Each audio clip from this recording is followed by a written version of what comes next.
Hello everybody, Ian Lee here. I hope y'all are doing well. In this video, I'm going to do a continuation of my last video, which I believe I titled Mixing Ted Greene and Barry Harris, or Mixing Barry Harris and Ted Greene, something like that. But it's going to be part 2. Just as a quick note, thank you everybody for watching the channel so far. I'm doing a lot of different kinds of exploration, but I think I'm finally starting to find my groove here and what I'm trying to offer and teach and give to anybody who wants to watch and listen.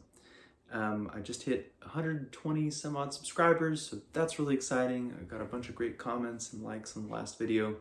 So yeah, let's move forward. And of course, always, I'm just hoping to help you out with your own creative process and inspire you to think in whatever way feels right for you as you explore and discover.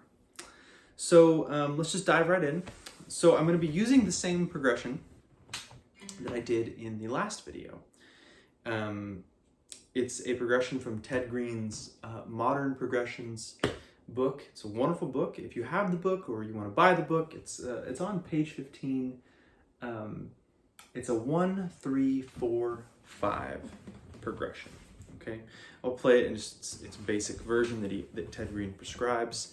We have, which is just a C major triad with a doubled C in the bass. You can call it a 4-note triad. I think that's a really great name for this type of chord. E minor 7 in drop 2 form. Then we have this F, add 9, play that little A note. And we have the C7 sus, or sorry, G7 sus, we play that note there.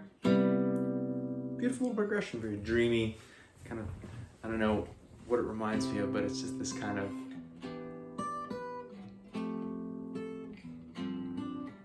yeah, it's got a nice feel to it.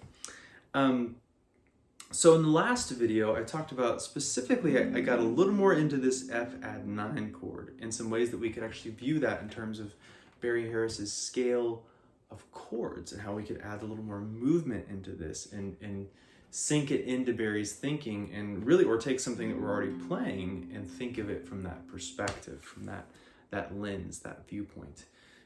So, you know, there's a lot of things you're probably already playing that are coming from that scale of chords. And, you know, also, I don't think there's anything wrong with saying this is F9 or F add 9, excuse me. That's completely fine and wonderful. There's nothing wrong with seeing it as that, but it's also great to see it inside of the scale of chords. That way you have options on any level that you want and need to create the beautiful music that you want to create. So I talked about, I'll just go over this really quick. In the last video, I talked about how we have this C chord and then that's an E minor 7, which is also G6, which if we put a major 6 chord on the 5th of any other major 6 chord, so I put C in the bass, I suddenly get C major 9. Okay, great. So now we clarified that. So we could see this as 1 to 3, or we could see this just as a continuation of C. Why not, right? Now, this chord here, this could be seen as this F add 9, but it could also be seen as part of the borrowing process in the scale of chords, the C major 6 diminished scale. So really quick for anyone who might not be familiar, I'm going to go do a brief, very, very brief discussion on borrowing here. You can go and look up borrowing. There are some great teachers that talk a lot about this stuff in great depth and detail. I'm happy to make my own video on it, so if you need that, please let me know. So, scale of chords, we have C major 6 diminished and drop 2, and then we have the diminished chord that goes with it, and then we have the major 6 in its first inversion, diminished chord that goes with it. That goes on and on and on, as far up and down the neck as you can go. Now, what we can do is borrow from depending on what chord we're on, we can borrow from what Barry calls borrowing from our neighbors. So, bear with me here. if we have this wonderful little first inversion C6, some of us know it as an A minor 7. It's okay to see it like that, but know that it is also C6 and it belongs to this bigger picture and it's not just a static voice, okay? Well, right above it is the companion diminished, and if you'll see here, I've got my second finger on this F note, 8th fret of the A string there. Well, I can borrow from my diminished neighbor while I'm on this C6 chord, and I can go.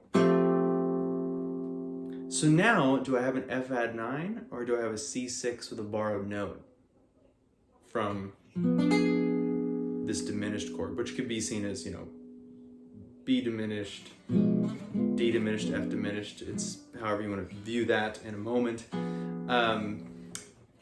So my point in this being is that a minute ago I said this can just be C. This could be 1-3, or it can be C. And this could be F add 9, or it could just still be a continuation of C because we're just borrowing. Isn't that great? It's pretty stuff. So,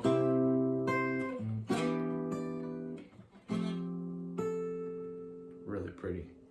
And it could be like a nice intro or an outro as we're going along with this. And then let's just keep the borrowing theme up. So instead of, you know, going from here to that G7 sus, which is also doing some borrowing, by the way. We'll get to that in a second.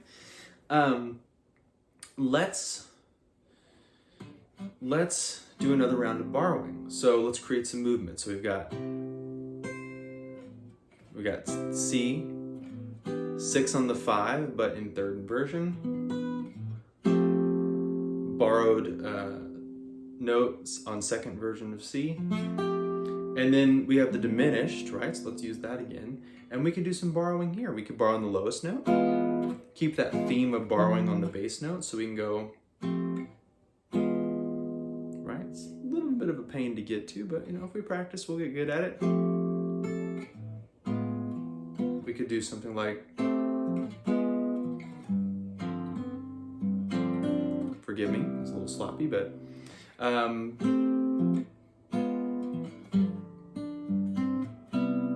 something like that. We could borrow on some of the other notes. Let's see what else we have available to us. We have an A flat here, we have an A here, so we can move that. That's a D minor 6. So D minor 6 can also be C. Interesting. But it's also G's minor 6 on the 5. That's, of course, a whole other conversation, but let's just roll with this here. And then we have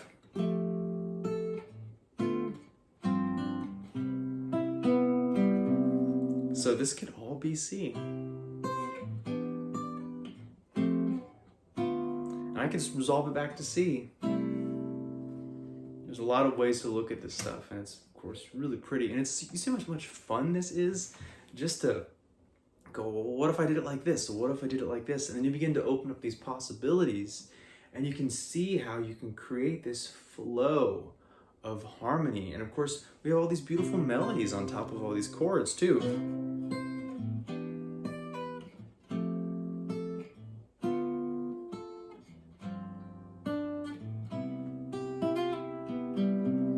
I'm not trying to make this fit this into a particular set of bars or anything, but I think y'all get the point. So I'm gonna leave it at that. Thank you so much for watching.